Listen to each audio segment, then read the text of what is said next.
পেঁয়াজ পোস্ত তো সবাই খেয়েছেন, এইভাবে খেয়ে দেখতে পারেন। তেলের মধ্যে ভালো করে পটলগুলোকে, আর কটা পটলের খোসা ছিল আর শুকিয়ে যাওয়া পটল ছিল, সেগুলোকে ভালো করে তেলের সাথে ভেজে নিয়েছি কাঠি ও জিরে ফোড়ন দিয়ে। তারপরে তেলে কালো জিরে সাদা জিরে ফোড়ন দিয়ে তেলের মধ্যে পেঁয়াজগুলো দিয়ে ভেজে নেবো।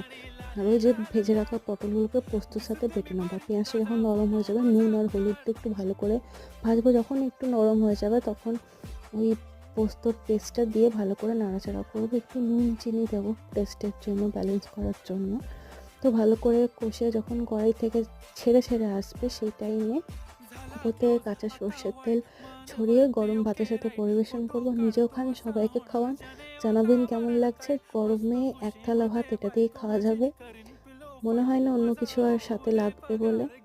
তো বাটা ভার্সেস ভর্তা যে রেসিপিটা এপিসোডটা ছিল, সেটা আমি কন্টিনিউ স্টার্ট করলাম আবার।